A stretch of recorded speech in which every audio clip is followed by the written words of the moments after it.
When the Black Bay 54 was announced at Watches and Wonders 2023, it was immediately a watch that piqued my interest. I like mid-sized watches, and specifically mid-sized divers, and the 54 speaks to me more than the Black Bay 58 because of the sizing and the clasp. I knew I had to see it in person, and I actually purchased it when I saw it in hand. I did an in-hand review of the Black Bay 54, which you can find on my channel. I've linked it here above and in the description of this video.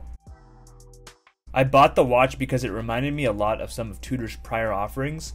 As we know, the Black Bay 54 is modeled after the Tudor Submariner reference 7922 from 1954, but it also reminds me of their 90s diver offerings, which were called the Tudor Submariner.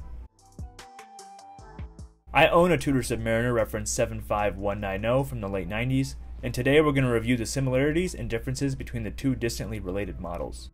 This particular Tudor Submariner dates to 1998. The Black Bay 54 case diameter is 37mm. The lug-to-lug is 46mm. The case thickness is 11.25mm. Size to my 6.5-inch wrist, the Black Bay 54 weighs in at 124 grams. The Submariner case diameter is 36mm. The lug-to-lug is 44mm. The case thickness is 10.5mm. Size to my 6.5-inch wrist, the Submariner weighs 94 grams, 30 grams less than the Black Bay 54.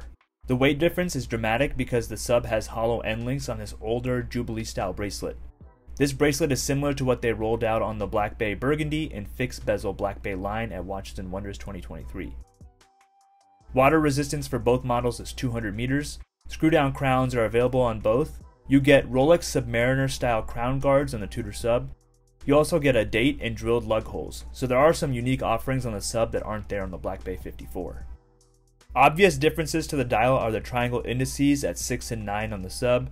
You actually get a rather similar handset on both watches with the update to the Lollipop seconds hand on the Black Bay 54. The sub does have the Mercedes Hour hand, a personal favorite of mine. Both watches have a unidirectional dive bezel. The Black Bay 54 is a 60 click, the sub a 120 click bezel with graduations from 0 to 15. The sub comes with a steel bezel, whereas the Black Bay 54 bezel is stainless steel with an aluminum insert. The largest difference between these two watches are the internals. The Black Bay 54 comes with the Tudor caliber MT 5400, a cost certified movement by Tudor, self-winding mechanical movement with about 70 hours of power reserve. As is consistent with Tudor from this era, the sub is powered by a third-party ETA movement, caliber 2824 with a power reserve of about 42 hours. You can hack and hand wind this movement. With so many aspects of these two watches being the same, this is a point of differentiation. For me personally, I prefer an in-house movement, but especially in a scenario like this, where you can't see the movement, the ETA doesn't bother me. It's a tried and true movement that has a history of getting the job done, and it's cheaper to service. The Black Bay 54 has some modern creature comforts that also differentiate it. It has solid end links and center links, making it feel more rugged. It also has the famed T-fit clasp, which allows for on-the-fly toolless adjustment as compared to the traditional micro adjustments on the sub clasp. The Black Bay 54 feels tough and sturdy. It feels sharp and heavy compared to the sub. You get a lot of wrist presence for 37mm, whereas the sub feels smooth and light. The old bracelet is worn in and cozy feeling. You do feel the 2mm difference in the lug-to-lug, as the sub wears just a bit more compact, and in my opinion, the proportions feel slightly better on the wrist. This comparison feels like you're comparing a 1990s 3 Series BMW to a modern 3 Series model. The modern one has the better, faster, more efficient engine or movement. The modern model has the upgraded highly technical interior or bracelet and clasp. But does that mean you like the modern one more? Does that mean the general market would like the modern one more? I think only you can answer that question for yourself.